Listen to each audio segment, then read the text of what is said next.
Joining us. Peckham. Martins. Here. Killian. Here. Neal. Neal? I don't see him. Wadinsky. Here. McLaney. Here. Rasmussen. Here. Watson. Here. Herbst. Here. Larson. Here. Ryan. Here. 10 of the 11 present. All right, thank you very much. Next item, proclamations. It was in your packet and on the website. Yesterday was International Women's Day, and this month is Women's History Month, so please enjoy that proclamation when you have the time. Feel free. Next up, public comment. Pre-registered citizens for matters appearing on this agenda or other public comment. I have 3 folks signed up. I'll give you 3 minutes if you could say your name and address for the record, and then you get your 3 minutes. First up, Bruce Grau. Bruce Grau, 1115 North 10th Street. And I want to say I applaud the City Council for its continued support of affordable housing in Wausau. Despite its many setbacks due to dubious relationships with suspect developers and irresponsible companies who clandestinely poison the soil and water. Indeed, the roads to Thomas Street districts have been paved with good intentions. A few years ago, the Phase 1 remodeling of Thomas Street, families and small businesses were dispossessed. An opportunity for affordable housing arose, which created much enthusiasm, attempting to entice prior residents to return. After receiving a bill for $1 for the land and $299,000 forgivable no-interest construction loan, Blanker et al. Declined the block grant funding, which mandated 3 affordable units to be built. Fast forward today, their units are being appraised between $390,000 and $410,000, and only half of them have been reassessed. That's our money not coming back to the city, and those prices are over 5 times the median income of Wausonians. Enter Phase 2 of the Thomas Street project. Again, affordable housing is called for by the city. Only one developer responds, declaring they must sell their units for over 5 times median income. Tonight, Knutson Builders may be presenting a reduced offer. I hope they offer an apology for trying to mislead us by quoting oil prices as comparables. And I hope they declare they'll be taking half off the price and remediate the contaminated ground, or at least disclose it to potential buyers. Otherwise, your good intentions, once again, will be minimized. Most recently, 1300 Cleveland Avenue. To continue their push for more affordable housing and repopulation of the neighborhood, the council moved to rezone the plot to residential. Community partners announced intentions to purchase the plot and possibly construct tiny homes for homeless people. It was then discovered that a mistake rezoned that plot. A subsequent soil sample revealed a very worrisome presence of the poison thallium, and this effort is once again delayed in the middle of a pandemic, exacerbating financial loss and homelessness. What word is defined as expecting a different results from repeating the same behavior? This behavior detracts from the impact of honorable good intentions, 10 programs, and the hard work of caring people at the United Way, the Marathon County Outreach Task Force, and many others. Thinking outside the box and mandating more community involvement in the process is warranted. No more of the bankruptcy of business as usual. The mayor's assessment of the state of housing needs and subsequent formation of a task force must start warp speed. When can we expect that to happen? And when can we expect your good intentions to finally come to their fruition to meeting our housing needs in Wausau? Thank you. Thank you. Next person signed up, Jackson Seeker. If you could state your name and address for the record, please. And you have 3 minutes. Hi, my name is Jackson Seeger. My address is 525 South 56th Avenue, Apartment 1 in Wausau. So for those of you who don't know me, like I said, my name is Jackson Seeger. I'm a 23-year-old transgender man. And almost 4 years ago, at the age of 19, I began my physical transition from female to male. Since then, I have been through a lot when it comes to discrimination, which is actually why I'm here to speak on and in favor of passing the resolution when it comes to condemning conversion therapy in the city of Wausau. So not only do I identify within the LGBT community, but at the age of 19, I was fortunate enough to start Wausau Trans Fam Alliance, which has now grown into a group of over 30 LGBTQ individuals. Most of those are youth. So a little over a year ago, I decided to kick off this resolution by bringing it to a close friend of mine. After being told I was mentally ill, needed help, and that there was therapy to fix me. For those of you who may not be familiar, this help that I was told I needed is referred to as reparative and/or conversion therapy, which is a not only dangerous but dehumanizing practice that targets our LGBTQ youth in particular and seeks to change their sexuality and gender identities.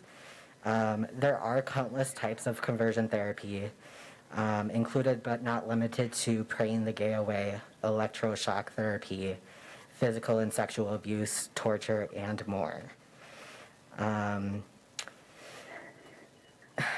Running this group has given me the opportunity to work with so many of our amazing local teens. I have not only listened to their stories, but I have felt their pain. Something I find even more disturbing is that as of today, this practice is legal in 26 states, including our home state of Wisconsin. When I came across this information, I knew I had to do something, and that's why I'm standing in front of you guys today. You being here today is a huge step in the right direction, and I couldn't be more grateful for that. Growing up as a closeted, queer, transgender youth is scary, but being a target of this practice, which is so violent and damaging, is so much worse.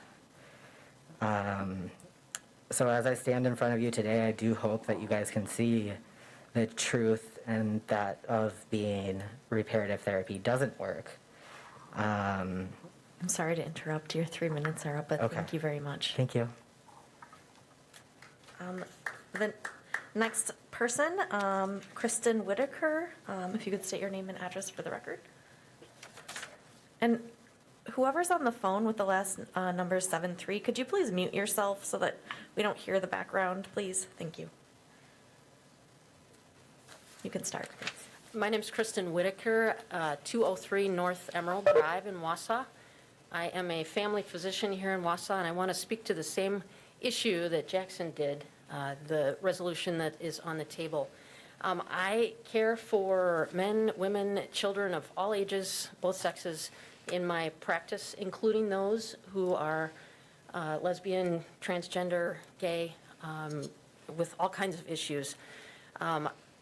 I have concerns about this document, although what I hear it makes me very heavy-hearted here. The resolution that's on the table, even though it's been downgraded from an ordinance to a resolution, still gives me pause as a medical professional, and I hope you'll listen to me as to why. These issues are extremely complex.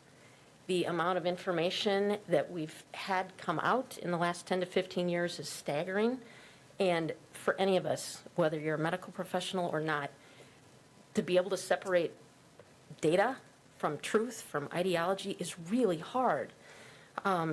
Working with these issues and the individuals who come through our offices, whether it's a pediatrician, a family practice doctor, a mental health practitioner, requires a lot of wisdom and compassion and skill. listening ears and a willingness to lean in and work with what's there.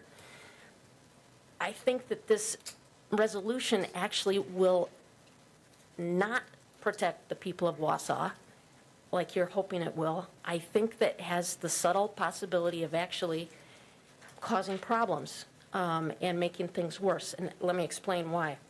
Well, we each have an idea of what conversion therapy is or is not, and there's some very clear and compelling things that it is and should not happen. There are parts of this that are vague and leave the door open to limiting and restricting our practices to give people the help that they really need. It introduces a big brother of sorts into the exam room. And I have to wonder, when a person with these concerns comes into my room, are they here with an agenda about me and the conversation that we have? Or is this a free and open discussion where we can talk about the issues on the table? One thing in particular I want to talk about, transgender youth. It is well known, for all the things we don't know about these issues, 85% of youth who struggle with gender dysphoria, by the time they're adults, will have resolved those issues. 85%. 15% will have not. Even experts in transgender care can't tell which 85% will be fine by the time they're adults and which won't. If I were to come into the exam room and whatever affirm means, there's no clear definition of what affirming means. If that meant that I was to push one of these individuals toward the opposite gender, not only in acceptance, but also in medications, gender hormone blockers, and even surgeries, 85% of the time, I would be wrong and will have committed malpractice. Let me I'm give sorry you- to interrupt, but your 3 minutes are up. Okay, Thank you. thank you. Okay, the next item on our agenda is our consent agenda. It's file number 210201 through file number 210108. I would entertain a motion. Motion by Peckham, second by Larson. Any discussion here? Just a note, the minutes have been updated to reflect that B. Van Her was the individual appointed to the Liberation and Freedom Committee. But other than that, it is all the same as you've seen all week. Any discussion? Okay, we're ready for vote. Peckham. Martins. Aye. Killian. Aye. Neal. Aye. Wodinsky. Aye. McElhaney. Rasmussen. Aye. Watson. Aye. Herbst. Aye. Larson. Aye. Ryan. Aye. Motion carried unanimously. Thank you very much. Just getting to my next item. Here's my help. Yeah, should.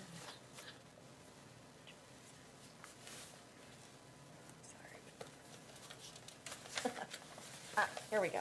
Perfect. Thank you. A little struggle bus here. All right, the next item on our agenda is file number 210303, Mayor's Appointments. You can see that we have several. Historic Preservation Committee, Patrick Bacher, Plan Commission, George Borneman, replacing Michaela Ross, Police and Fire Commission, reappointing William Harris, and Sustainability, Energy, and Environment Committee, Ashley Lang. You can see all the information that they submitted. To be a part of this, I would entertain a motion for these appointments. Motion by Herbst, second by Peckham. Any discussion here? I think we're ready to vote. Rasmussen. Aye. Watson. Aye. Herbst. Aye. Larson. Aye. Ryan. Aye. Peckham. Martins. Aye. Killian. Aye. Neal. Aye. Wodinsky. Aye. McElhaney. Motion passes unanimously. Thank you very much. We are moving on to file number 210305. It's the resolution authorizing a driveway in excess of 44 feet for 1000 South 17th Avenue. That's Happy Enterprises LLP. I would entertain a motion. Motion by Larson, second by Rasmussen. Any discussion on this item? We are saving our discussion for later. I think we're ready to vote.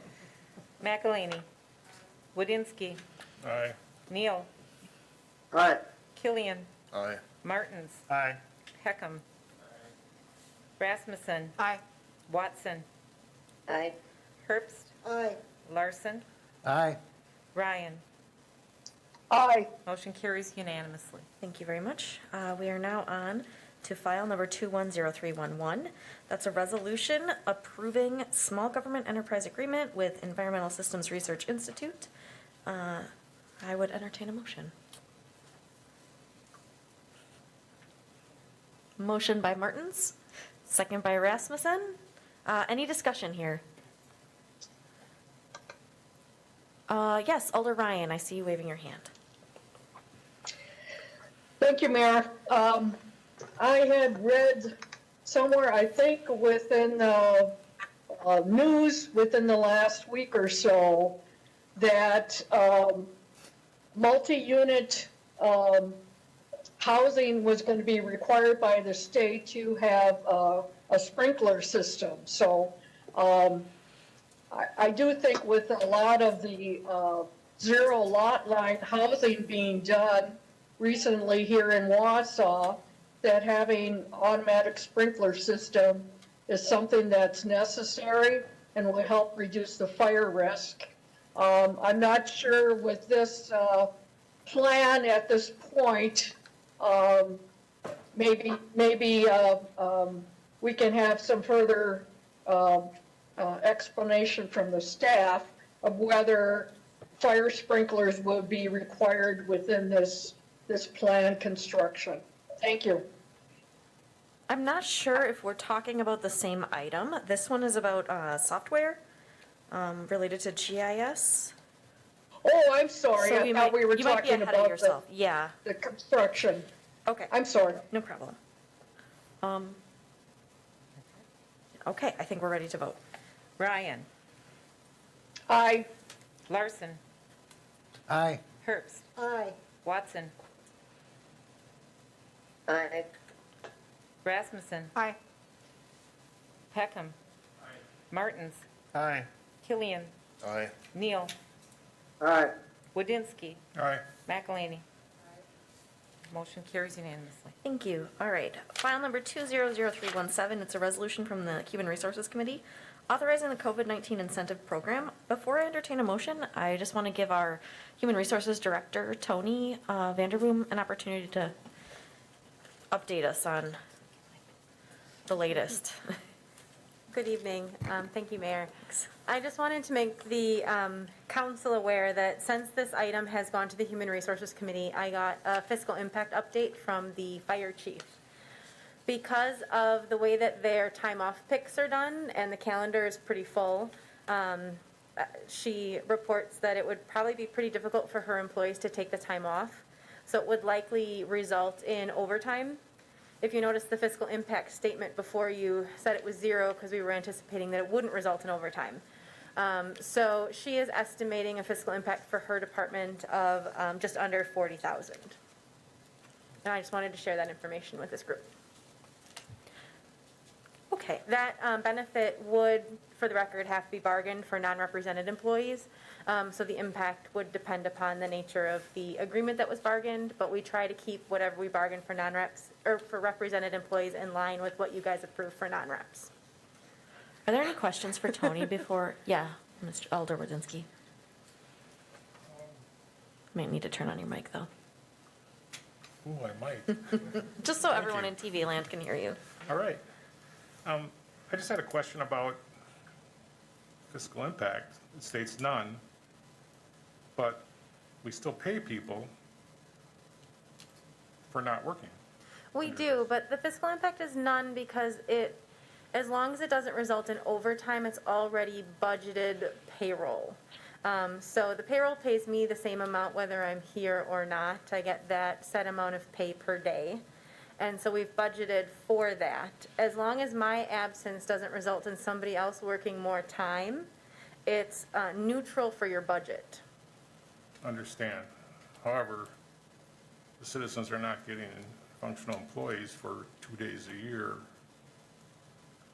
Yeah, and that's definitely something that you should consider when you're looking at whether you're going to approve it or not. It just doesn't really reflect in a fiscal impact per se.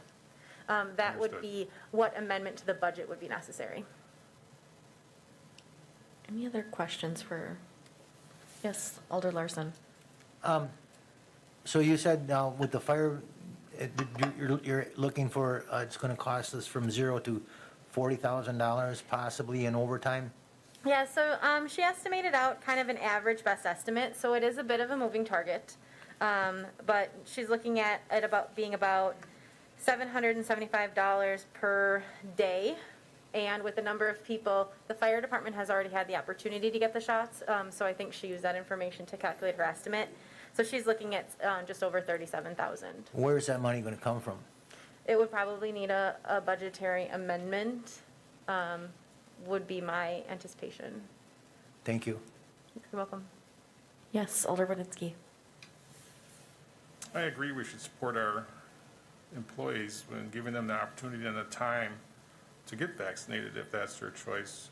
I'm still a little concerned about giving them a bonus for getting vaccinated. Just a thought. Okay. All right, I would entertain a motion maybe to talk about this going. Motion by Rasmussen, second by, anyone? Second by Herbst. All right, any discussion on this item? Yes, Alder Rasmussen. I have a question on it. I guess, I can understand an incentive for, to motivate people to get vaccinated. But I guess it begs the question, because we did start to vaccinate certain parts of our workforce early. They went in the first group. Have we had trouble getting our people to accept and take the vaccine? Because if we're not, then this really is kind of a moot point. Anecdotally, we have reports of about 60% participation in vaccination. So, we're looking at ways that we can increase that number. Okay. I'm hearing stories from non-municipalities that their vaccination rates are hovering more around like the teens. And I don't know what it'll look like. Right now, it's really been our public service departments. So I'm not sure what the impact will be when we move beyond those groups. Okay, thank you for that. You're welcome. Anyone else with any discussion, or would you like to vote? Oh, yes, Alder Killian. Thank you, Madam Chair. I think given some of the unanticipated issues that Human Resources have covered tonight, I think I would be more confident if we were able to kind of nail down some of those financial complexities so that it was not as vague or wide open as it is this evening. Thank you. So what is our parliamentary, what are our options here? So we have a live motion, we have a live, Well, you have a motion and a second, so I think now you vote, and they either vote in favor of Okay. authorizing the incentive or they vote against it. okay. Does that answer your question, or were you Yeah, thinking I of just, something else? given the option, the idea that maybe people don't want to vote it down, but want to understand more about it. Well, then they could move to refer it back to the HR committee. Okay, That's also a possibility. okay. Alder Rasmussen. Thank you. I guess I don't see what part of it's wide open. We know that an estimate of overtime in one department to cover off time for other employees is approximately $40,000. If the idea is where the fund source is, if that's the open item, we would consult with Mary Ann and the Finance Committee to find that money. Likely it could come from vacancy or, other departmental savings. So, it's not a matter of having to levy for $40,000. That funding would be there and it would be located by the committee. So I think it's more of a yes or no decision as to whether or not we want the incentive. Alder McElhaney. Sorry, our lights don't work. Oh, yeah, I keep looking at who's talking. Yeah, I'm sorry, they're not working. Anyway, I tried, at least mine isn't. I guess I have some more questions. When we did this at HR, this has changed now. And even though it's just 37,000 or whatever, I have some more questions as to parity. That is always my concern in HR. What if somebody else in another area has to work without overtime or has to work low because they're having people off and they could have overtime?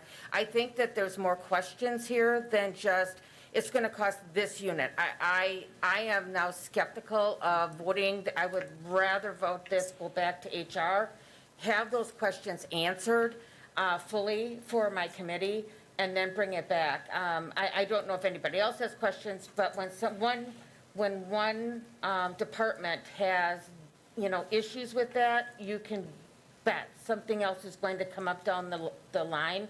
And I would like to be aware of those before it comes on, and that we have to do another budget mod or something down the line if this does pass. So I will not be voting for this tonight. I will be asking it to go back to HR. Thank you. Are you making a motion now to refer back to committee?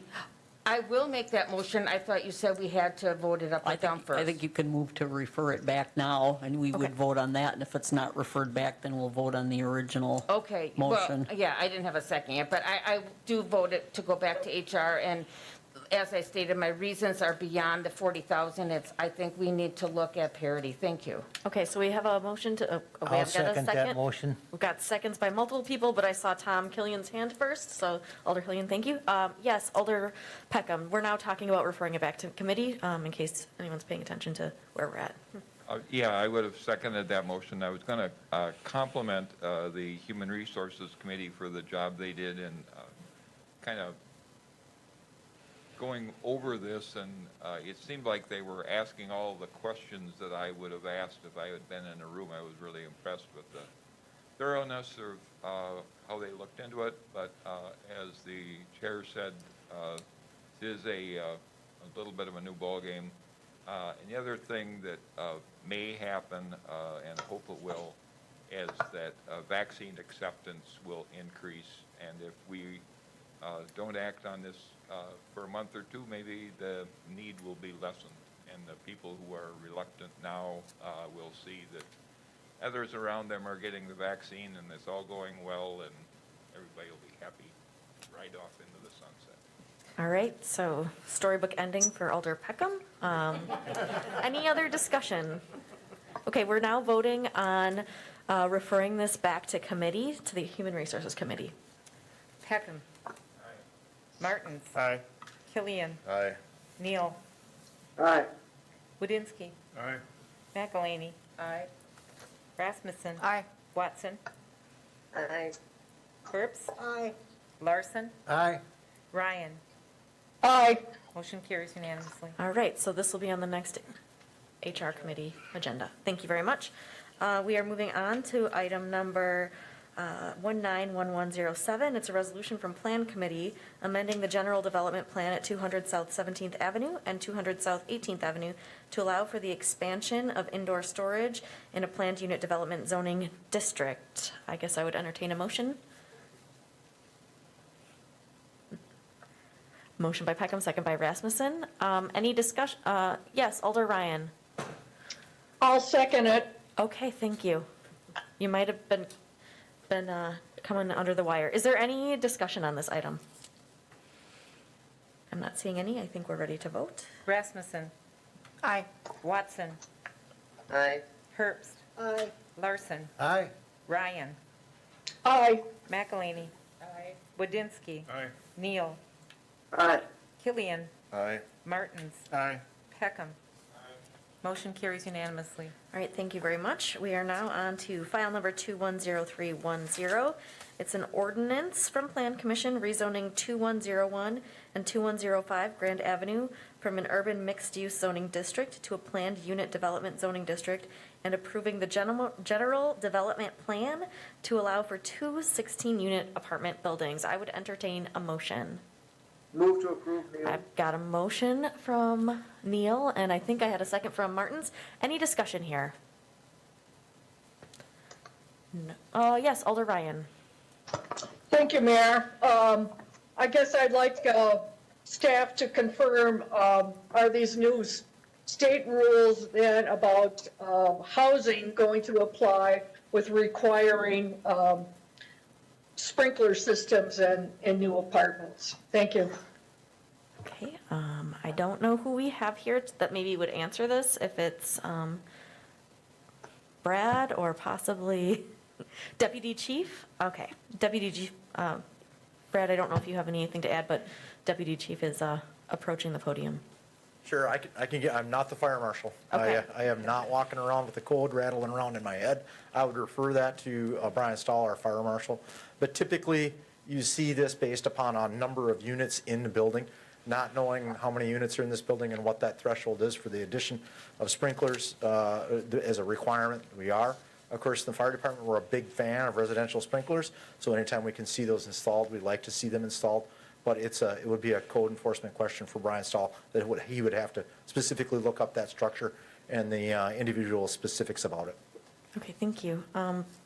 Brad, I don't know if you have anything to add. No, it doesn't look like it. Thank you. Is there any other discussion or any further questions? I'm not seeing any. I think we're ready to go. McElhaney. Budinsky. Aye. Neal. Aye. Killian. Aye. Martins. Aye. Peckham. Rasmussen. Aye. Watson. Aye. Herbst. Aye. Larson. Aye. Ryan. Aye. Motion carries unanimously. All right, thank you very much. We are moving on to item number 210308. It's a resolution from the Public Health and Safety Committee supporting a statewide ban on conversion therapy practices. I would entertain a motion.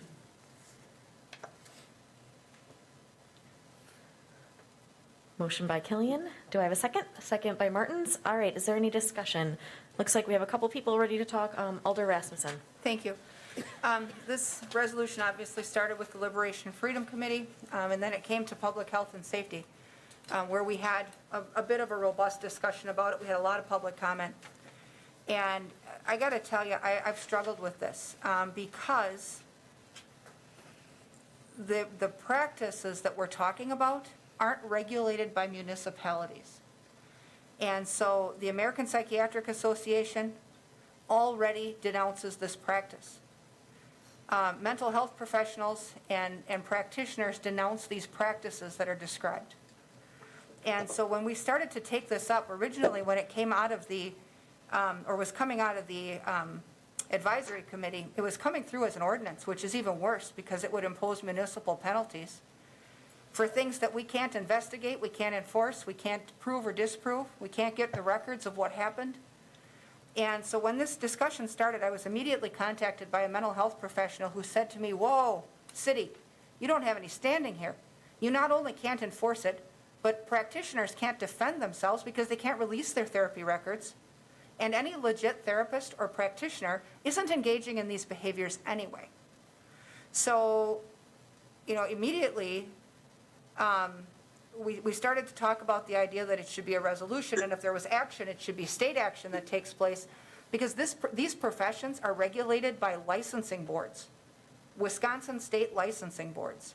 And so when there's a complaint about treatment, the nature of the treatment, the conduct, like any professional, that gets sent to a state organization that can investigate, can get the records, can issue consequences, can suspend licenses. We can't do any of that here. And so I struggled with this whole discussion about where we go. Does the resolution we pass do anything for anybody? Because if the majority of legitimate practitioners are already not engaging in the behavior, what are you left with? Either people who are practicing without a license that we also can't regulate, totally different, that's a problem for a state agency also, or you're left with churches. And there's a separation of church and state for a reason. We don't regulate churches in local government or church conduct. So, as soon as we passed this in public health and safety, a citizen in the audience immediately came back to the podium and said it didn't do enough. That the behavior that many people are concerned about happens in churches, and it happens in private homes, and it happens in basements. And so I feel like we've gone through all of these machinations to serve nothing. And I struggle with this. And when I listen to Dr. Whitaker talk about the complexities of what it takes to get a person from point A to point B, assuming that they want to change, that is a huge process that needs to be managed by professionals. And those professionals need to be managed by state boards that issue licenses, that know how to investigate and how to manage this. And so sometimes what I see coming to us lately is issues that are way bigger than the city of Wausau. Like we can't regulate certain things, and this is one of those things. And so I voted for it in committee because it had gone from ordinance to resolution. So when it went to resolution and supported state action, but we don't define what the state action should be, I feel like we're not making the impact that people want made with this. And I don't think we are the unit of government to do it. I've heard from a number of professionals since public health and safety saying, what are you doing? This isn't what cities do. And I think every one of us wants to find a way that we as a body can support our LGBTQ population. We all want to, but I don't know that this is the way. So I'm struggling with this decision, and I guess I'd like to hear from the rest of you, because I don't want to create something that everyone feels is a solution that creates other problems, or isn't a solution at all, because we don't have the authority to make one. And so I struggle with passing this. All right, so I have Alder Larson and then Alder Killian. Thank you, Madam Chair. I just want to bring something up I talked to you earlier about, and I'm glad that, that maybe direct this to the city attorney.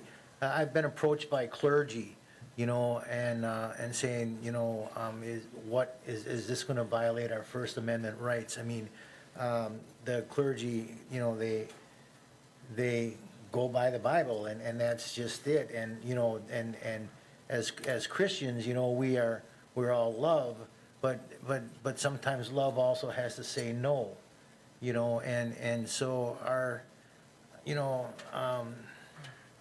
is this going to violate the clergy's First Amendment? So say if a person were to come in and talk about this, and the clergy says, well, this is what we're about here. Is there any penalized, or is there any, are they going to be penalized for preaching their beliefs, and I just wanted to know if there's any First Amendment violations here. Thank you. It's a really huge question. Tara on my staff spent pretty much the entire day today researching this and looking up all the cases. Do you want me to share this at this point, or do you want to finish the debate? Sure, why not? We're there. Okay. So there was a question that came up, I think posed by Becky, had gotten it from a constituent, and it asked, I got so many notes here.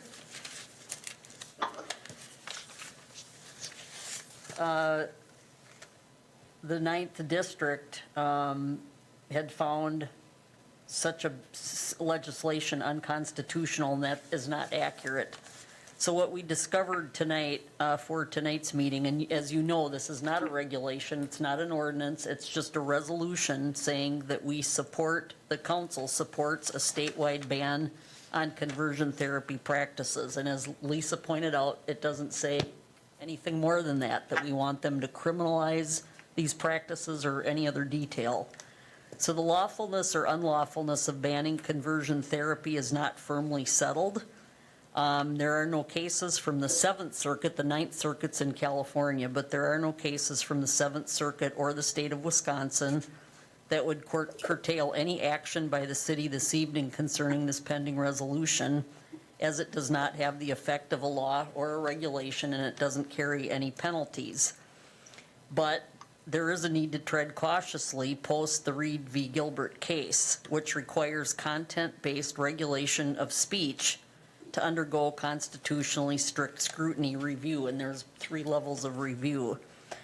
So the 9th Circuit had ruled that conversion therapy, or the person that thought that it had been ruled unconstitutional was not accurate. There are 2 cases out of the 9th Circuit. I won't go into the details of what happened in each of them, but they were both subsequently overruled by a U.S. Supreme Court case 4 years ago. And that's the Becerra case. And they said that some courts of appeals have recognized professional speech as a separate category of speech that is subject to different rules.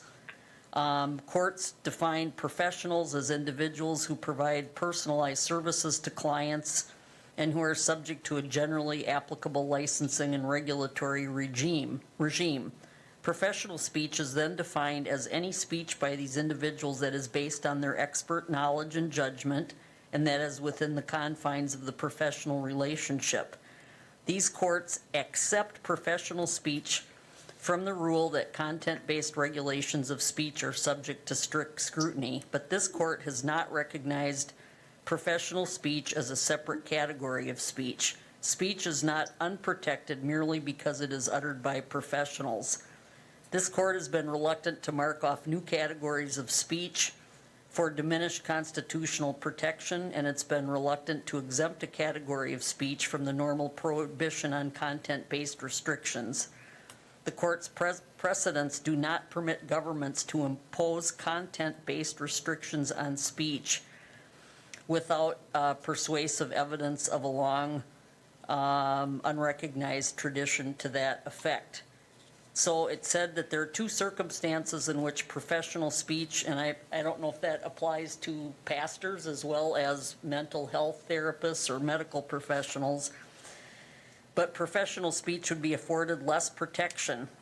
Certain laws require professionals to disclose factual, non-controversial information in their speech, and second, regulations concerning professional conduct, even though that conduct incidentally involves speech.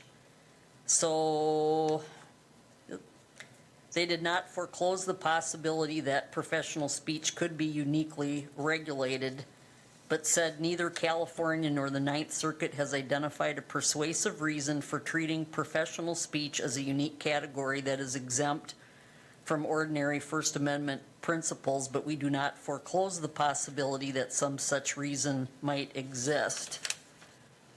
And there are other cases that go into that. So I think they're talking more about the standard of review that the speech would get. I think they're still entitled to their First Amendment speech, and you can't regulate it based on the content. So I don't, I'm not an expert in this. We were I guess reviewing what it I- all day, but I don't think it would violate their First Amendment Well, thank you, rights. because I think when we talked, when I talked with Madam Mayor, that she said that, you know, as long as you're not a licensed therapist or doctor, you wouldn't be held liable as a minister. I hope you don't mind that I interrupt. I No, just no, want to no, keep go us ahead. focused. So really, the action item of this resolution, I'm just going to read it, is you got the case law, you got some background here, you've got the public comment, but it says, now therefore be it resolved that the Common Council of the City of Wausau supports a statewide ban on conversion therapy practices and directs the city clerk to send copies of this resolution to the local legislatures, the Governor Evers, and our local U.S. representatives and senators. So that is the action item here. It won't be punishing anybody here. It will be asking the state to regulate itself, its own practices. So I just want to keep us focused on that. Thank you. And for me, that's not a hard call. I have a couple of people here. I have Alder Killian, Alder Neal, and then Alder Rasmussen. Thank you, Madam Chair, and I had a couple of things, and the second was some questions for the city attorney's office, but Please. given the sequence of events, I'd perhaps like to start with those questions. So, Attorney Jacobson, typically, the city attorney's office, if I'm not mistaken, when we get these resolutions before us, at least at the time we're at now, where we're going to be voting on them, if your office found them to be unlawful, generally, they would not be sitting before us after review. Is that correct? That's correct. And as the mayor just summarized, in terms of just supporting a statewide ban, you're not aware then of any unlawful or unconstitutional attachment to just that, is that correct?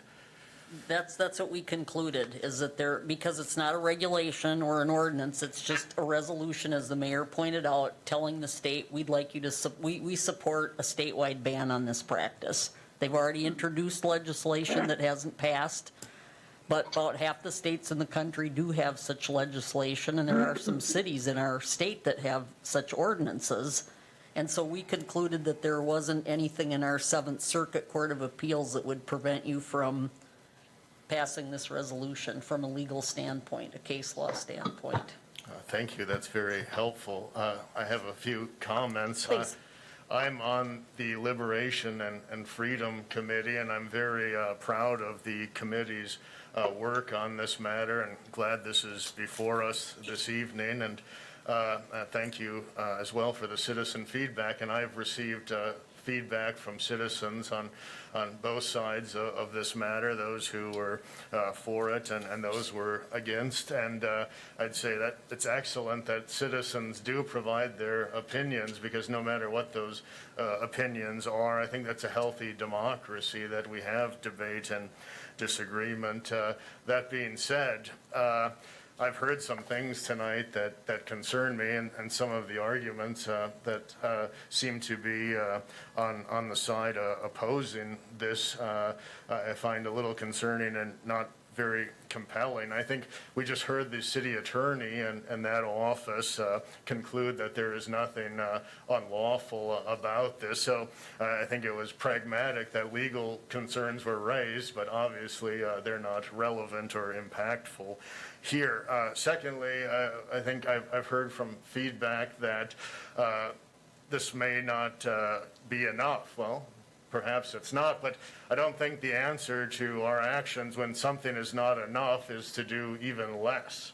So I think I found that a little concerning. And lastly, I think we can learn just not from the citizen feedback we've all received, but learn from history that just using science or technocracy as a justification or a shield for certain acts or treatments, I think we can learn from history that that's really not a very helpful practice. And I'd like to point out last century, for the first half of the century, those were often the arguments made for eugenics, which resulted in kind of the sterilization of citizens against their will. And those were the precise arguments attached to that. And those, of course, later contributed to some of the atrocities we saw during World War II. So, science is dynamic, and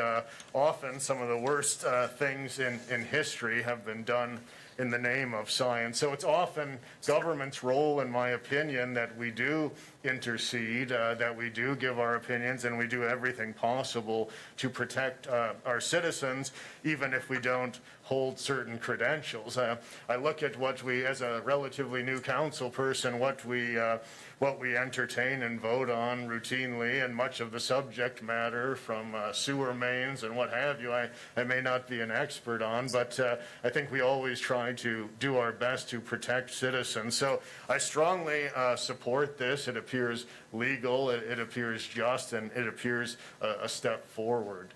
Thank you. Thank you. Alder Neal. Thank you, Mayor. Well, to me, it seems pretty simple, actually.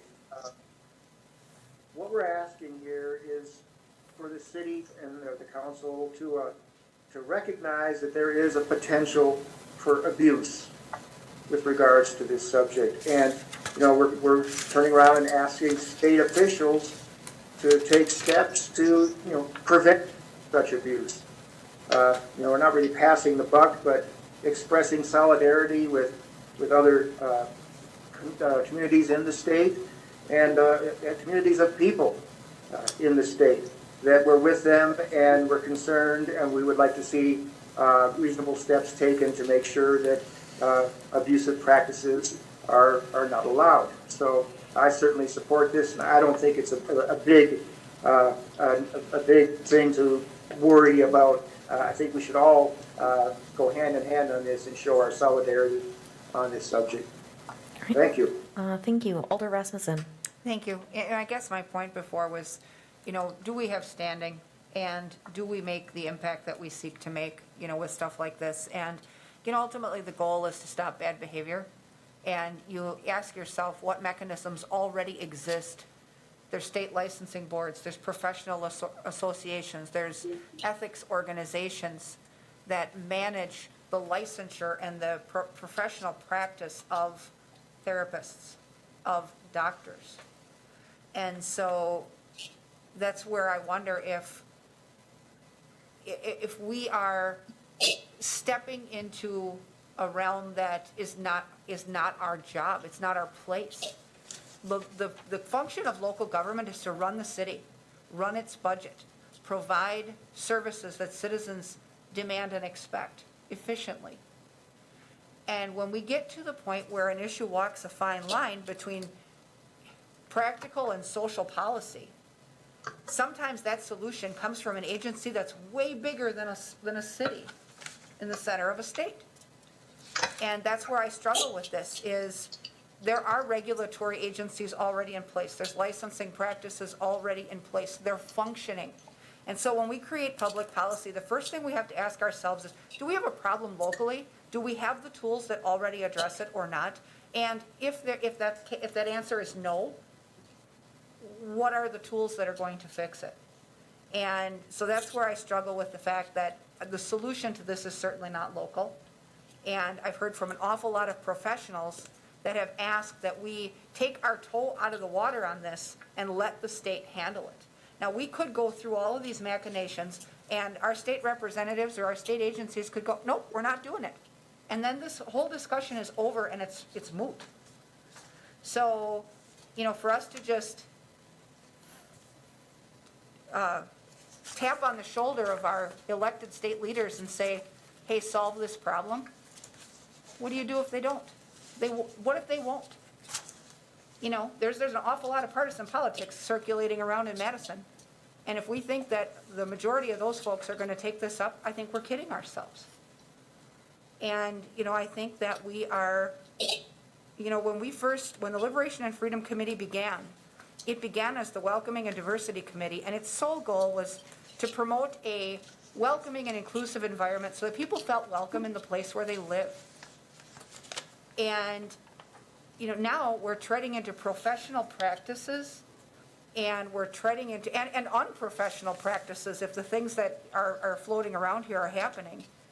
But I think you can be an inclusive and diverse community. I think you can appreciate all individuals that live in your community without policy decisions on everything that comes down the pike like this. I think that we are treading into an area that there may be a lot of opposition for. And not that there's opposition for a statewide ban. If a statewide ban came, fine, ban it. But I just don't know that it's our decision to make. Alder Peckham and then Alder Killian. Yeah, thank you. I think part of or part of the committee's objective on this has already been achieved in that we have raised community awareness on this topic. I know a lot more about conversion therapy than I did 6 weeks ago or so. Did sit in on one of their meetings. I think if we pass this, I think we should, what we're telling the community is that we recognize that a host of prestigious psychological and medical associations and groups say this is a bad thing, and that we support a state effort to say it's not only a bad thing, but it's a illegal thing. So I think we should pass it. I think we created the Liberation and Freedom Committee in order to advise us, and I think, frankly, there's going to be maybe a couple more of these similar resolutions that they feel that we should consider, but they'll probably get into other things. I don't think we're going to see a stream of this stuff. So I think it's good. I think we should pass it. Thank you. Alder Killian.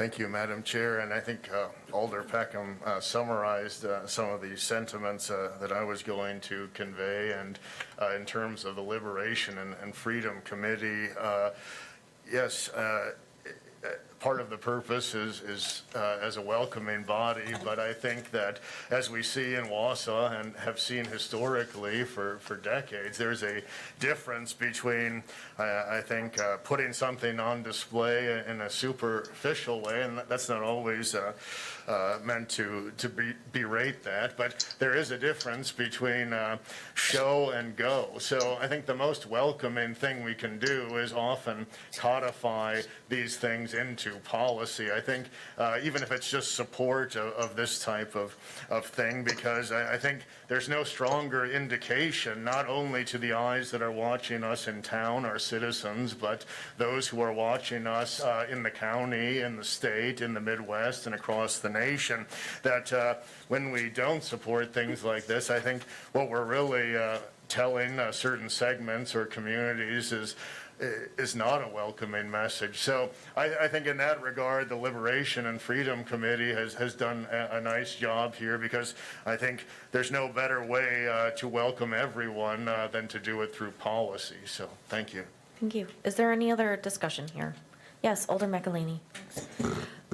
My only thing, I too have had a lot of conversations in the community about this, and I think I can, kind of drill down to where there has been some consternation by some professionals, and it certainly has not been about the abhorrent conversion therapies of physical abuse, torture. Nobody said, yeah, let's try that. I mean, nobody said, I don't want you touching that. But in drilling down and listening to everyone tonight, I think part of it is that conversion therapy, I mean, I don't know, it's a broad definition. I wish we would have had a definition, a drilled down definition of conversion therapy, of what they were talking about. I voted for this, and I support, these abhorrent practices, as does probably 99% of the people, except the 1% that practice them. But what I would love is, something that in listening to those callers and the emailers and people, the conversations, I have worries that somebody's going to say, well, if somebody goes in and says, listen, I need to talk about this. I'm confused. Is that, if talking about a confused person, I don't want that to be said, well, that's conversion therapy. I really would like a better description. I guess the one thing I will add is that in your packet, there is a memo from the chair, and there is a definition of conversion therapy in there. So it's unfortunately not in the resolution itself, but it does exist in tandem with the discussions that have taken place. If you wanted, we could, there's no reason you couldn't amend this resolution to include that definition, if that was a direction you wanted to move, or anybody here could do that. Hang on. I can read it to you if you'd like. It says, let's see here. Conversion therapy is sometimes called reparative therapy, which is any of several dangerous and discredited practices aimed at changing an individual's sexual orientation or gender identity. Hypnosis, aversion therapy, and group therapy are the core techniques used in conversion therapy, though they are not the only techniques used. Conversion therapy can also involve violent role play, a reenactment of past abuses, and exercising involving nudity and intimate touching. We could include that as an amendment to the resolution if that definition would like to be included. But it actually goes on. Oh, if you want to, yeah, sorry, I guess I stopped reading. Yeah, after that page. We could include the whole thing. We could include it as an appendix. In the state proposed legislation that failed March 20th of 2020, they define conversion therapy as any practice that seeks to change an individual's gender expression, gender identity, or sexual orientation, including efforts to change behaviors or to eliminate or reduce sexual or romantic attractions or feelings toward individuals of the same sex.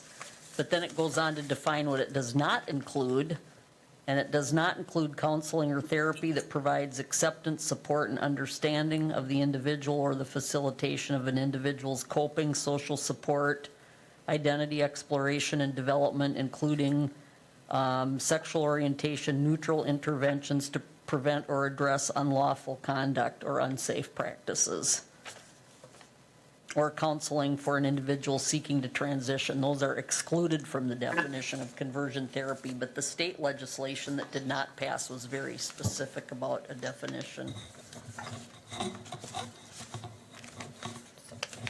I see Alder Ryan. Yes, Mayor, thank you. I was just looking at the Milwaukee information on page 133 in your packet, where it's saying as of March 2018, Milwaukee became the first city in Wisconsin to prohibit the practice of conversion therapy on minors.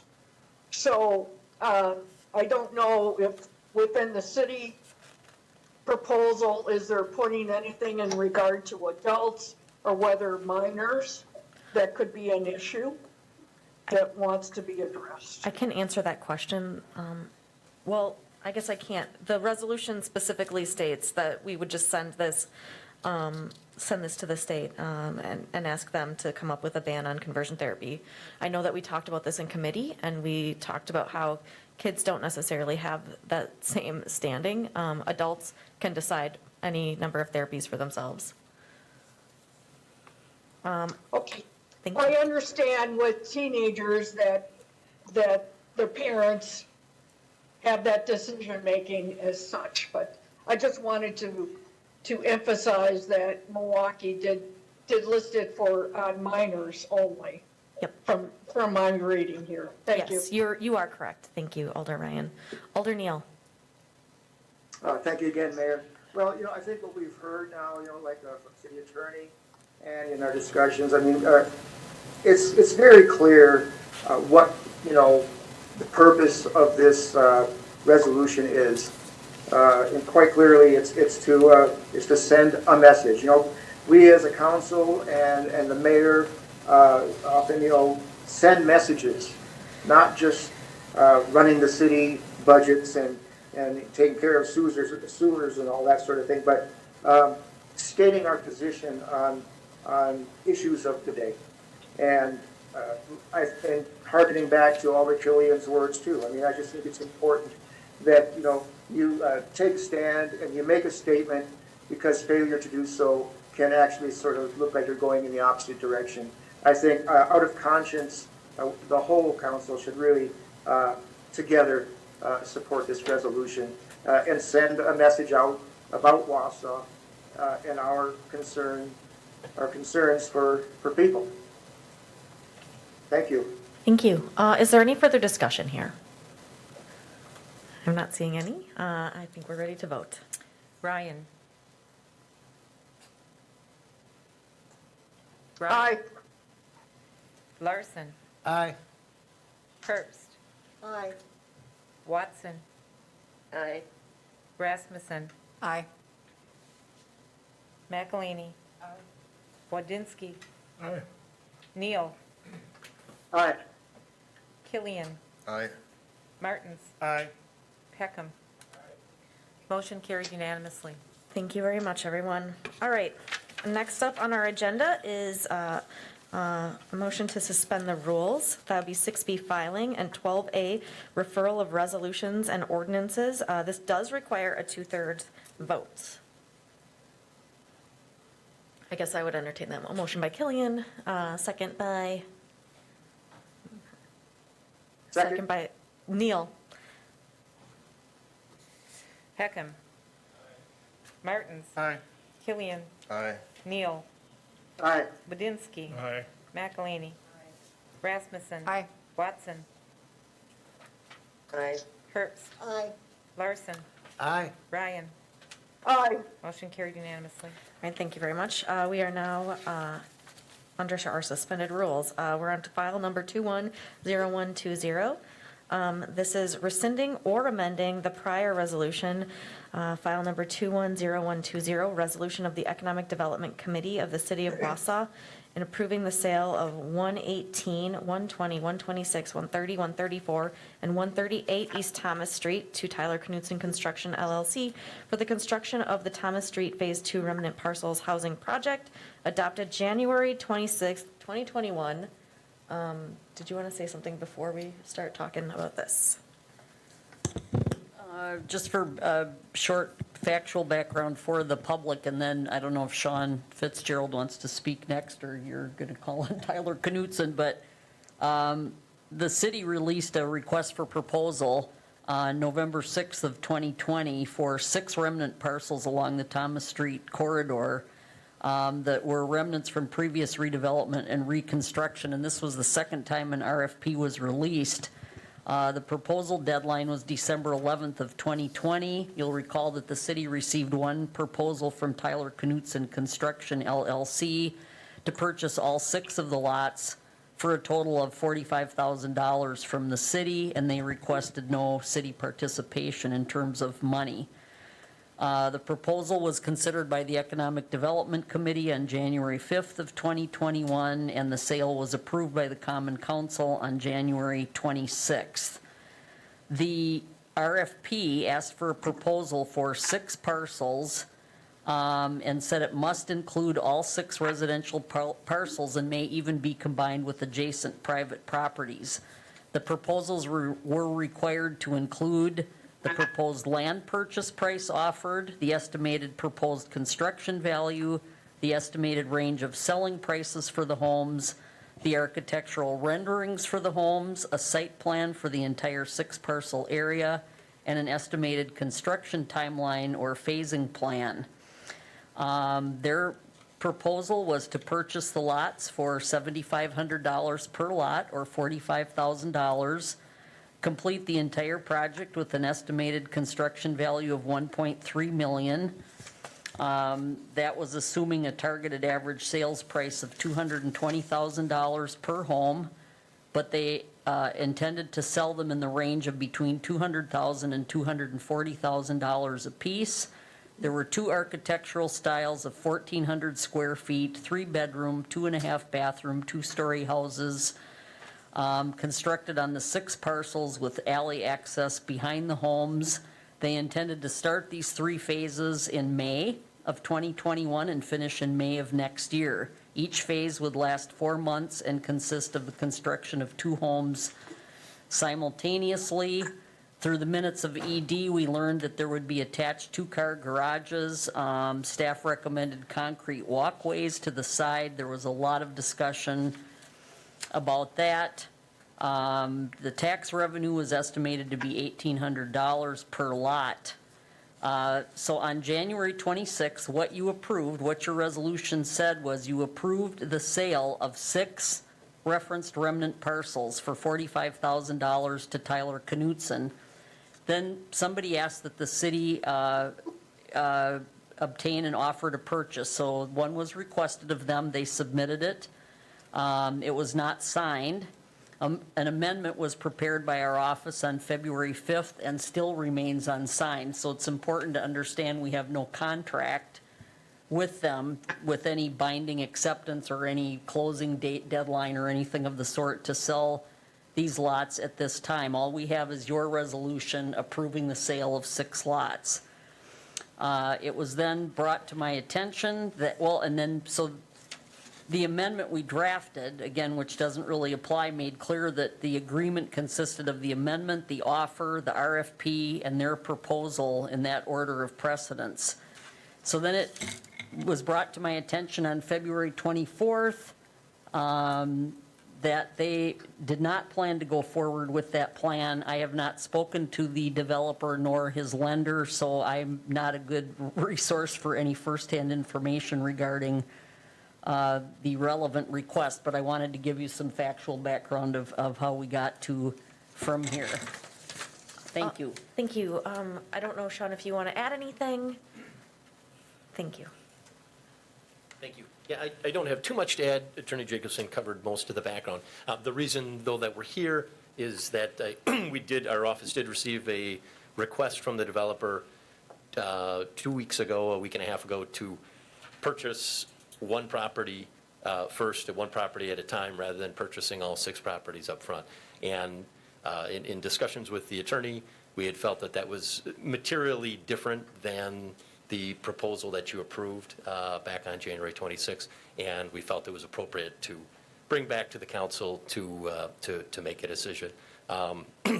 We did, you'll notice we didn't go through the Economic Development Committee.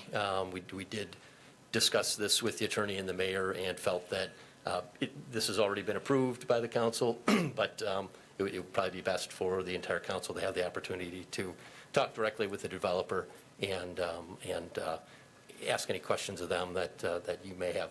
The developer is here this evening and I'm sure is available to answer any questions that you guys have, as well as explain their rationale for wanting to purchase the one property at a time rather than purchasing all 6 at once up front. All right, so I just want to mention that we don't have a motion yet, but if we want to okay, I would either take a motion unless you want some clarifying discussion or questions. I have questions of the developer before I know what motion I might want to make. What do you think? Okay, let's do that. If the developer would like to join us, thank you. Hello, Hi I'm there. Tyler Knutson. Thank you for attending tonight. The question that I have is, and I guess I understand from the materials that we received in the packet, the lender that you're using for the project, which is conventional financing, not city financing, would prefer that you build these houses one at a time rather than financing them in a larger group. Is that correct? Yep, Yes. that's correct. Okay, so what would you, I mean, are you looking at one per year, or how much longer of a timeline are you looking at if you have to build one at a time rather than 2 at a time?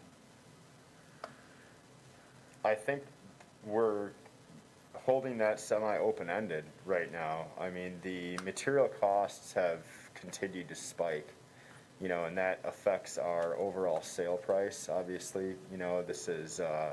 This is a business. We are going to sell the homes and keep us and our staff busy. This is what we do for work. So obviously, the houses have to sell for a return on our investment, and the cost of the house has to make sense. So right now, the cost of materials and the cost of everything involved with COVID pricing and things happening have gone upwards rather than down, and we were hoping that they would maybe taper off or start to kind of come down, and they have done exactly the opposite of that right now. So, we just want to make sure that the house that we're building and pricing is going to sell in that area of this community, and having all 6 lots, it doesn't really allow us much test ground there. Well, Realistically, I mean, we offered more than was asked for in the request for proposal. We didn't ask for any city money. All we're asking for is we just want to be able to just buy one of the lots, build a house, have it sell, then we buy the next. We just don't want to tie up all of our cash. We're not asking money from the city.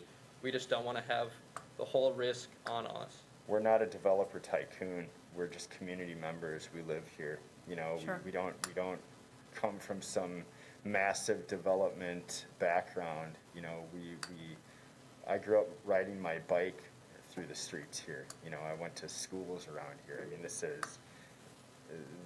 is just something that made sense for us, being that we're part of the community, but it also financially has to make sense for us to be able to, move forward and Sure. continue our business. I guess the follow-up I would have is that, when we talked about this in committee and when we talked about it last time at council, I distinctly remember Alder Killian, who lives in the area, having a discussion with you about supply and demand and the sticker price of these homes or the selling price of these homes, and whether or not they were affected by market conditions, and if market conditions turned around, would these houses become cheaper? And, I think we all were aware of the market conditions, and in the middle of COVID, when the RFP went out, we all were aware of what the market was doing, and obviously it's not changed anytime quick. That said, I guess the question I would have for my peers is, it was a good proposal. We liked the proposal on its face in the beginning. And I would ask what our hurry is. You know, is it possible for us to wait and not have 6 homes in 3 years? You know, do we want to continue to work with this developer one house at a time? Or are we interested in developing and being rid of all of these remnants at once per the RFP? I mean, that I think is a decision we have to make. If we want to continue to work down this road with this project, we can refer this issue back to economic development to restructure the deal and the timeline. But if we're looking for something completely different, which we weren't 6 weeks ago, that's a decision we have to make. So I'm not sure what motion I would make. As a group, if we want to continue to work with this developer, the Economic Development Committee is certainly capable of working on new terms. And if we're not interested in, you know, taxable property appearing rapidly, the sites aren't going anywhere fast. They haven't been. So that's just a question I have for us to discuss. And I might just interject, Alder Rasmussen, in response to that, that since you've already taken action last January to approve this resolution, then you'd probably make a motion to rescind it so you can start over, and then they could bring it up and hash out the terms in ED. You've already taken action, so you can't refer it back to committee at this Where I was point. heading before I brought them up was that I will offer a motion to rescind the original purchase agreement from the end of January and refer this entire issue back to the Economic Development Committee, where we can have dialogue with this developer or decide if we want to issue a whole new RFP. All right, Committee has options, So we have a motion to rescind and refer back to committee, and we have a second by Alder. Okay, we're going to go with Alder Neal, I guess, since I heard him. Alder Neal. Everyone wants to do things. All right. Yes, okay, I will call on Alder Killian and then Alder Ryan. Thank you, Madam Chair, and thank you for your efforts and for coming here tonight to address this and answer some questions. I do have some questions about kind of what our body has heard about various external factors that may have impacted immediate financing on the project as proposed before us not long ago. Could you please, are you willing to convey to this body what changed with the lender? What concerns were there? And specifically, could you let us know if there were any additional environmental concerns about any of these properties from the lender? Thank you. I don't think that the proper homework was done by our lender, and then they went through and they have a board. I mean, it's similar to this, they meet, and then it was just decided that the rules had kind of changed and they required more. And so now we're here asking for more. This is the second request for proposal that's gone out. I mean, you can go ahead and do a third one, but we're the only people that responded to it. We aren't asking to buy these lots for $1. We aren't asking for a $250,000 loan that we don't have to pay back. We're saying we just want to buy the 6 lots in a way that actually works for us. Thank you. That doesn't necessarily answer my question, sir. And if it's a confidential matter you would rather not disclose, that's up to you. But I had asked, and you'd referred to it as homework. Could you give us some details about the lender's quote-unquote homework, if they shared that with you? Again, I'll be very specific. To your knowledge, did they ever convey to you that in the course of this homework since the beginning that there were additional environmental concerns about any of these properties? No, they're not concerned with environmental issues. I think what they're concerned with is very simply the house is selling or not. and them being on the line for financing something that's not moving and then just getting reduced and reduced and reduced. I don't think that it's anything to do with the environmental issues. I think the fact that it's on a busy road, it's Thomas Street, and other just local factors are gonna be right there within the demand issue of these homes, which is in the backs of our minds as well, just putting ourselves on the line. It's anytime that you build a home anywhere, it's a risk. So if it doesn't sell and we've got to reduce it and reduce it and reduce it, eventually we're going into whether or not it was worth our dollar, right? So I think that basically if we could do one at a time, it would satisfy some of the nerves of both us and the lender, you know, and I think that that's really the only thing that kind of came about, because when we first started talking with the lender, we were talking with an individual, and then like Keith said, he went and presented it in front of a board, and they all talked about other things that kind of came up throughout the discussion, and they will feel more comfortable signing up for one individual projects rather than a six-pack right away, and I think that that's fair. Thank you for that information. I just have a few comments. Yes. So as the older person for this district, yes, I support rescinding this, and, I appreciate the efforts of the local development community in pursuing this, but I think we have to ask ourselves, what is our role and priority here as municipal government primarily, and it is not about business or whether someone can turn a buck on a neighborhood. In my opinion, I think we're on Grant Street, not Wall Street, and what concerns me is that I had some, I think, well-founded concerns and a lot of feedback from citizens and residents when we first entertained this, and I would say now that those concerns are heightened by the lack of confidence, from the developer themselves, as we just heard, because yes, this is an environmental justice area. It's a very diverse working class area, and it's been through a lot of trauma through policy in recent years, whether that's major road construction with, the acquisition and demolition of homes, or whether it's environmental matters. So I know there's no ill will intended, but I think there's an inverse relationship here between the bank's lack of confidence and the concerns of those I represent, because it's not really, it is a neighborhood and a community. It is not a petri dish to test out or do guess and check on various development concepts. And functionally, what this may do is result in kind of a quilting or hodgepodge of different developments if they are abortive or not successful. So if this would not work out, what comes next and after that?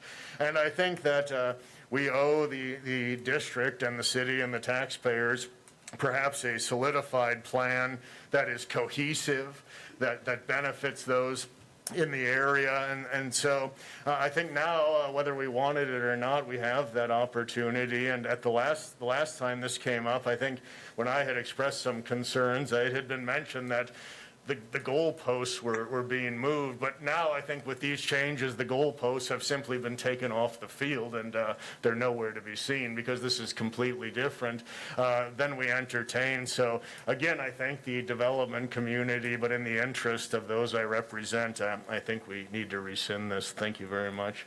Thank you, Alder Killian. Alder Ryan. I think you're on mute, Alder Ryan. We're going to try and all right. Can you hear me now? Yes, we got you. All right, thank you. I guess I do think it's reasonable for these developers with the bank that wanting to go one house at the beginning, and that the bank seems to be wanting them to do the most east lot at this point, which would probably have a higher value compared to the one right next to 3M. I don't mean to burst your bubble about what comments I've made in the past about you're building something new in an area that homes are generally $100,000 or less. So I do think for the developers as well as for the neighborhood or potential buyers, that it would be helpful to have not just one model of home as an option, that there are a number of seniors looking to go into a ranch-style home on one floor and may be interested in only a 2-bedroom with 1 bath or 1.5 baths. But by making the requirement of 3 bedrooms and 2.5 baths and a 2-car garage, and the way the prices are going, compared to other homes in the area that have a full basement, that could be very difficult for you to sell. So I do think we should allow further options for them, so that if there would be a variety of different homes and potentially a smaller ranch instead of a 2-story, because again, they are at a disadvantage without having a basement. I've had a previous home back in the 90s where it was on a crawl space, and when trying to get comps, it was extremely difficult to find what the value is on that. But I can envision myself in seeing some maybe 2-bedroom ranches on those properties. But I don't think the city should be making it a requirement that it have to be 3 bedrooms, 2.5 baths, 2-car garage, because the way the prices of materials are going, I would think there could be the possibility of building something that wasn't going to sell. And I don't want that to happen. Thank you. Thank you, Alder Ryan. Is there any further discussion? Are we ready to vote on this rescission and referral? Looks like we're ready to vote. Thank you. Rasmussen? Aye. Watson? Aye. Herbst? Aye. Larson? Aye. Ryan? Aye. McElhaney? Wadinsky? Aye. Neal? Aye. Killian? Aye. Martins? Aye. Peckham? Motion passes unanimously. All right, we will see that at an upcoming Economic Development Committee meeting. Thank you. All right, if you want to grab some popcorn, this is going to take a while for me to read this one. File number is 210313. It's an ordinance repealing section 1.08.040 primary, section 2.02030 offices or positions not specified by ordinance, chapter 2.72 residency requirement abolished, chapter 5.78 cable TV franchise, section 9.23.050 time to comply, amending section 1.01050 definitions, section 1.01.080 title, chapter and section headings, creating 1.01.200 rates, charges, or fees established, section 2.18.020 bond and oath, section 2.18.080 substitute and interim municipal justice, section 2.64.010 joint action ordinance adopted, section 3.25.010 definitions, section 5.08.010 definitions, section 5.64.010 state statutes adopted, section 5.64.065 sale of Class B packaged goods, section 5.68.020 parking permit fee, section 8.08.002 construction and application, section 8.08.012 keeping of chickens, section 8.08.120 number of dogs and cats limited, section 8.08.125 restriction on animals other than dogs and cats, section 8.08.160 rabies control, section 9.04.034 penalties for misuse of E9-1-1 Section 9.04.037, possession of marijuana prohibited.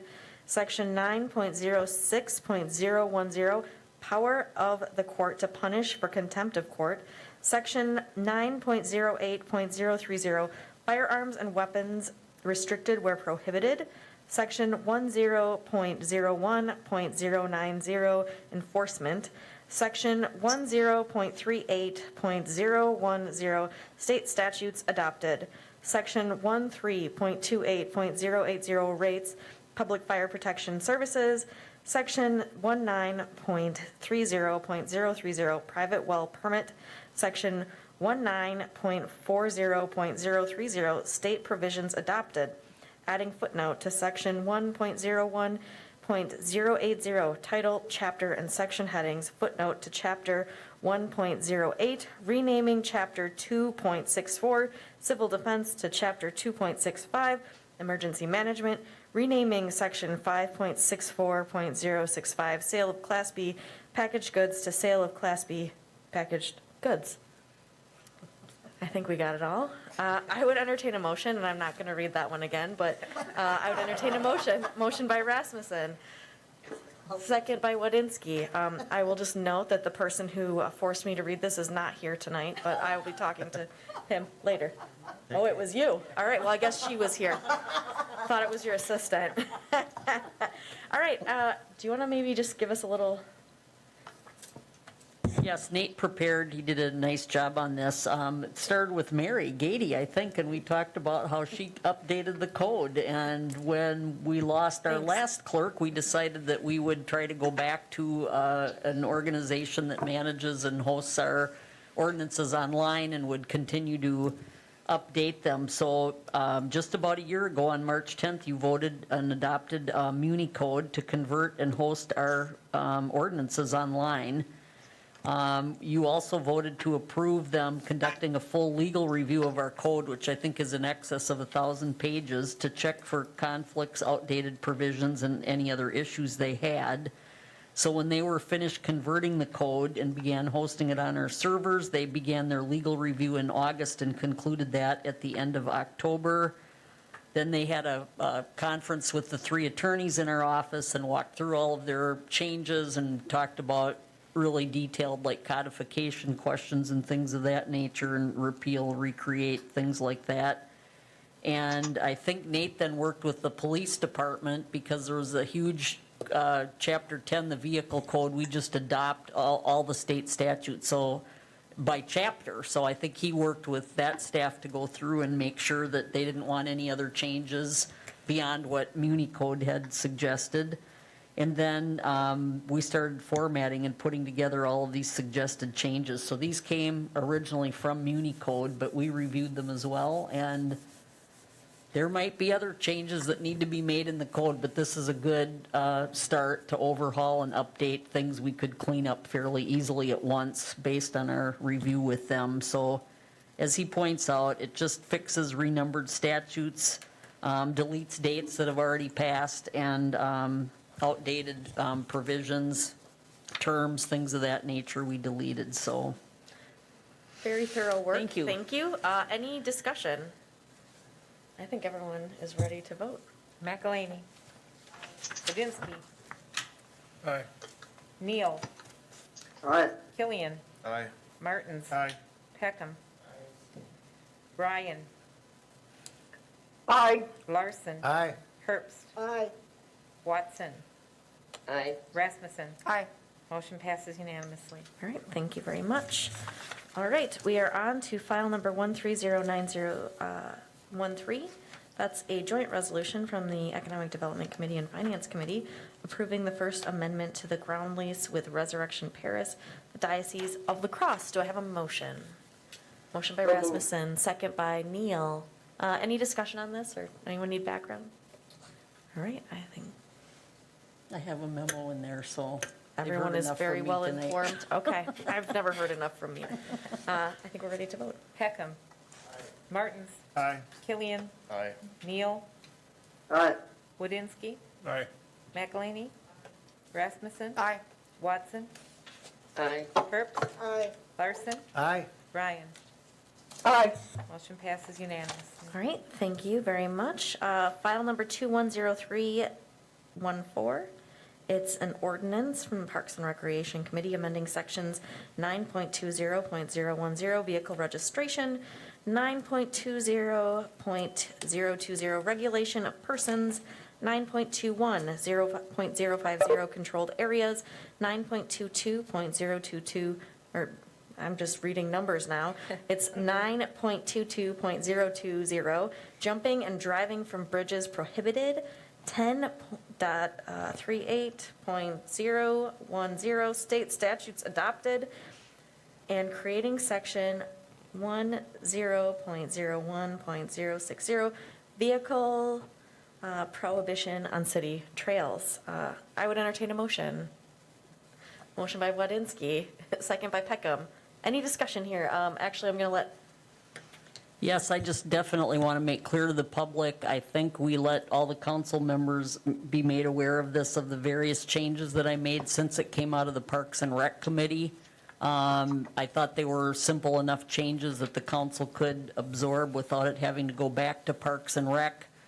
But I think Parks and Rec entertained it maybe back in January after the county passed similar ordinances, and after our full review and working with Jamie, you can see that I added some things in green that I found in the county's ordinances that they changed, and then the red reference in the beginning where it says no person shall operate a vehicle in excess of 15 miles an hour in any park, she added or city trail, and I said, well, are those in parks? And she said, no, they're not in parks. And I said, well, then I don't think that belongs in the parks chapter. It should probably be in the vehicle chapter, which would have gone to probably public health and safety or SISM, and it didn't come from that committee. So I just want to make that clear to everybody that from a defensibility standpoint and enforcement standpoint, I think we need to put the public on notice and put it in a place where they're likely to find it. What's a city trail? There's no definition of it, and how is that defined, and how do they know which trails they can't drive on? So I did move that to chapter 10 and created a new chapter where they're not allowed at any speed, vehicles that is, on city trails. So the green things I added, the red city trail I removed, and all of the yellow changes were the ones that Parks and Rec recommended that are in concert with the changes the county made. So I just want to note that our Parks and Rec Director, Jamie Polly, is here. I don't know if you wanted to add anything quickly before we start chatting on this. I don't have anything I want to add at this time. Ann covered it pretty good. Okay, perfect. Thank you. Thank you. Alder Rasmussen. Thank you. Just a question for clarification. When we talk about city trail, because we don't name them per se, I assume that we're talking about the riverfront or the walking path that's being constructed in the business campus or something Exactly. similar. Yep. Do we have an exception for municipal vehicles for the purpose of maintenance? Because they need to get in with their stuff. I I think we understand that we did. don't want the public out there with a car, but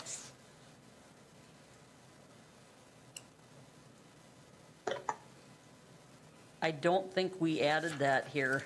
Do you want to make a motion I to would, amend that I and would, add yes, I that? would move to approve this with the changes you've outlined, but also stipulating that the provisions for prohibition of vehicles on a city trail are not including municipal vehicles for the purpose of servicing the trail. So something similar to 9.20010, if you look at the first page of your changes, that A, B, C, D, and E. D and E were in the county ordinance that I added, and E has similar language to that, which allows for authorized park personnel to be on the trails Right. for the Because if they need county. to get in with a motor vehicle, they need to be not in violation of their own policy. So we will add that language to Okay. chapter 10. Thank you. Do we need to vote on the amendment, or is Yes. it just this? Okay. Yeah. So the amendment that we are voting on, I guess we got a second from Wadinsky.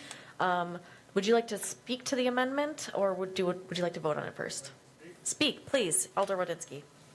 Would that also include police and fire for any emergency services or patrol, or including like bicycles, motorcycles, electric vehicles for making sure the area is safe, or fire apparatus for getting to take care of control of the situation? Well, we said no vehicle defined, and that would be the definition under 34001 0174, which I think excludes the things you just described, the NEVs, the assistive devices and things of that nature. It doesn't speak to emergency vehicles, though, What if you need an ambulance to get down? through a trail. So we can add that to the amendment to Or- authorize that if it's not already covered by this. I hadn't investigated that Or a aspect police yet in ve- the or state police statutes. vehicle? So I'm just looking at E here, it says, with the exception of authorized personnel in the performance of their duties. That seems broad enough. Maybe?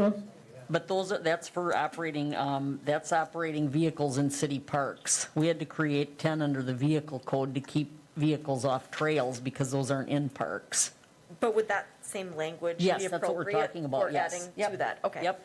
I think that would then cover ambulances and police cars, right? Well, again, that's a great suggestion, Jim, and I'm going to have to read the state statute to see how that description is defined in terms of authorized emergency vehicles, where they're authorized to go, if it just says public highway, because we already had probably adopt that state statute anyway and wouldn't need to recreate it in the ordinance. But if we do need it in there, can we consider that part of the Housekeeping? amendment? Yes. All right. My- And then I Thank- can account for that? Alder Rasmussen? Thank you. My follow-up would be then that, with my amendment, for the purpose of maintenance, I would just add to my amendment, Alder Wadinsky's friendly amendment, saying, for the purpose of maintenance or emergency response. And we'll let the attorneys word it accordingly, because I think they understand our meaning. Yep. And it won't need to come back here then. The Thank you. friend amendment is noted.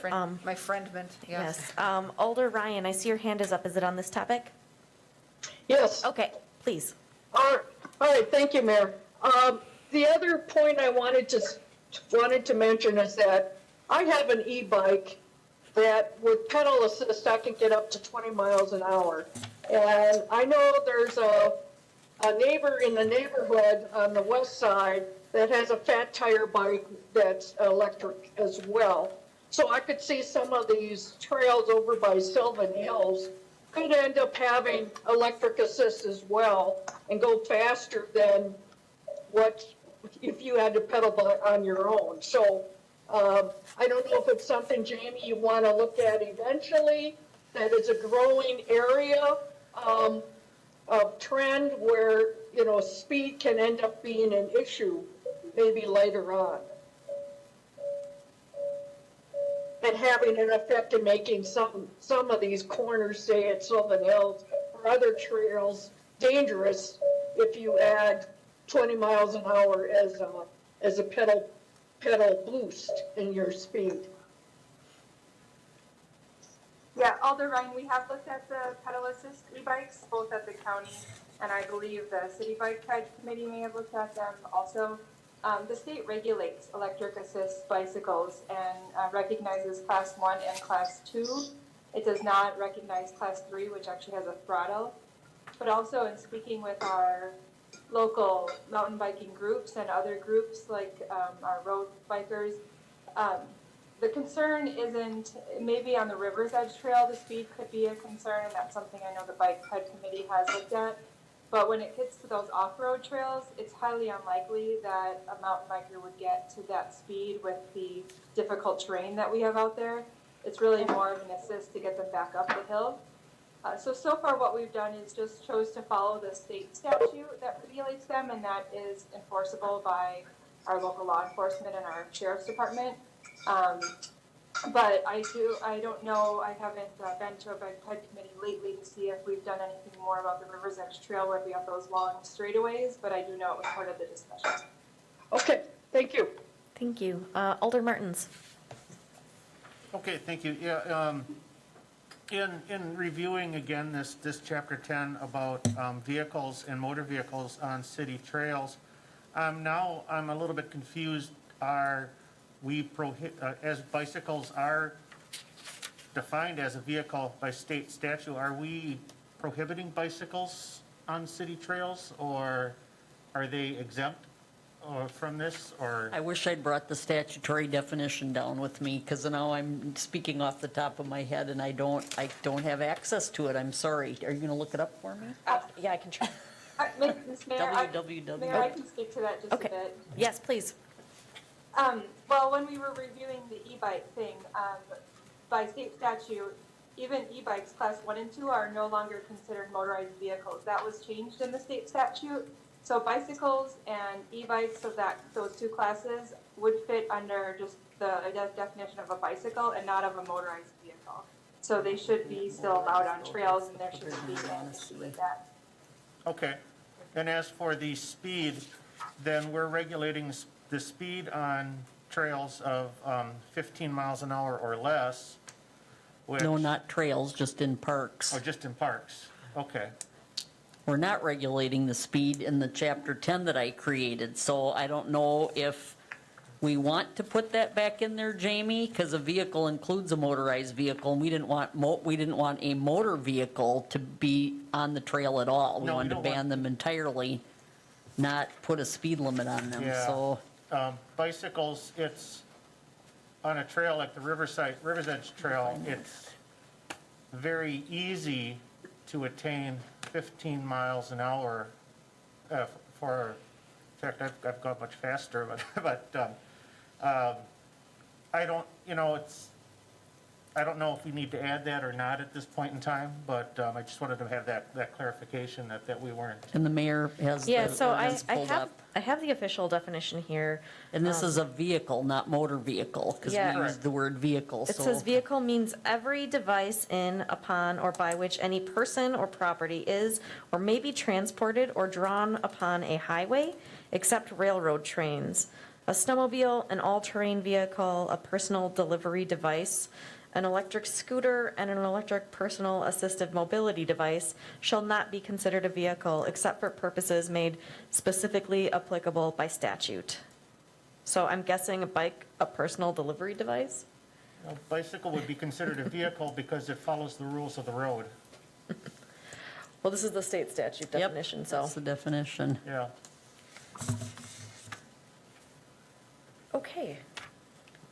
Do you feel adequately? I guess since, Well, it wouldn't make sense that it would not accept bicycles, though, would it? So now it's a motor vehicle and a bike? And if we ban motor vehicles from the trail, we're banning bikes as well? no, bicycles would not be considered a motor vehicle. They would be considered a vehicle. Right, but we say vehicle, not motor vehicle. Yeah. Correct. So that's where my confusion is coming from. So do we add motor? Well, that's under 340-0135. I guess we have to decide what we want to include and exclude. Okay. Alder Rasmussen, do you have something? The county used vehicle, but I feel that we should add motor vehicle for clarification. And I think that we've been clear with our intent on the vehicular access to be limited to municipal employees, either providing maintenance or emergency response. But I think to clarify motor vehicle is key. And at some point, it may be necessary on some of those trails, depending on how things go, to sign them as non-motorized vehicles only, if we find that it's a problem in other areas. So, but I think if we clarify that, insert motor and the clarifications that we had before, I would think that we could trust that the attorney's office would come up with what we're looking for. Would you like to know the definition of motor vehicle in the state? I know you're into this tonight. Motor vehicle means a vehicle including a combination of two or more vehicles or an articulated vehicle which is self-propelled, except a vehicle operated exclusively on rail. Motor vehicle includes, without limitation, a commercial motor vehicle or a vehicle which is propelled by electric power, obtained from overhead trolley wires but not operated on rails, a snowmobile, an all-terrain vehicle, a utility terrain vehicle, an electric scooter, and an electric personal assistive mobility device shall be considered motor vehicles only for purposes made specifically applicable by statute. A motor vehicle does not include an electric bike. So there you go. I guess. Sound good? I see the attorney is I don't know what you want to wincing. ban. Jamie, help me out here.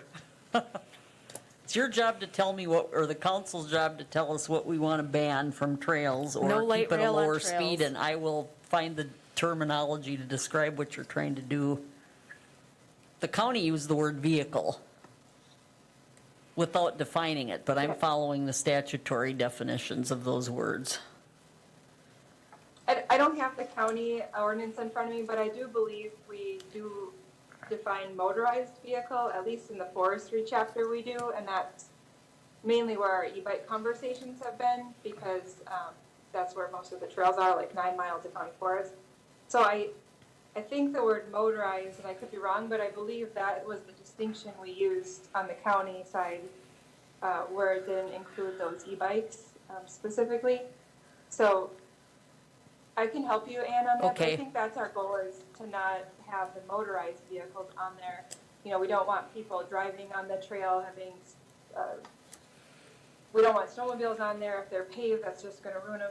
I think for the safety of people and bicyclists and walkers, we just don't want people being able to drive on a trail at all with a car. Except for like park rangers or whatever to use like ATVs or UTVs. Correct. Okay. So Very is good. this all good to be in one housekeeping amendment or must? Okay. All right, so we're voting on an amendment right now.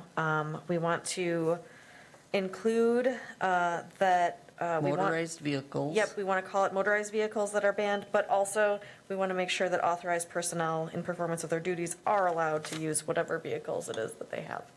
Okay, so that's the amendment we're voting on.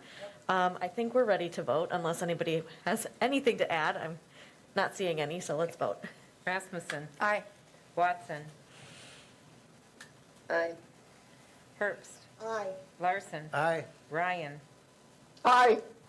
Peckham. Martins. Aye. Killian. Aye. Neal. Aye. Budinsky. Aye. McElhaney. Motion passes unanimously. All right, so we have an amended version now of this ordinance. Is there any further discussion on the amended version of this ordinance, or are we ready to vote? I'm seeing everybody holding their breath. I think they're ready to vote. Ryan. Aye. Larson. Aye. Herbst. Aye. Watson. Aye. Rasmussen. Aye. McElhaney. Budinsky. Aye. Neal. Aye. Killian. Aye. Martins. Aye. Peckham. Motion carries unanimously. All righty, we are now to the point where, once again, we are offering to the public an opportunity for comment and suggestions. If anybody would like to, please approach. Okay, I'm not seeing that. I guess next up, I would entertain a motion to go into closed session. If you are the one offering this motion, I would love for you to read the legal language here. Looks like I'll Alder read it. Rasmussen, I'll make the please. motion. I'll move that we go into closed session pursuant to Wisconsin statutes 19.85, paragraph 1, sub G, for the purpose of conferring with legal counsel for the governmental body who is rendering oral or written advice concerning strategy to be adopted by the body with respect to litigation in which it is or is likely to become involved, for the purpose of conferring with legal counsel regarding a settlement offer received in Marathon County Case 20-CV-435, Francis Howe. Okay, we have a motion. Do I have a second? Second by Wadinsky. I think we need a vote on this one. Peckham. Martins. Aye. Killian. Aye. Neal. Aye. Budinsky. Aye. McElhaney. Rasmussen. Aye. Watson. Aye. Herbst. Aye. Larson. Aye. Ryan. Aye. Motion passes unanimously. All right, thank you. We will now, I'm not sure how you do that with people on WebEx. one second.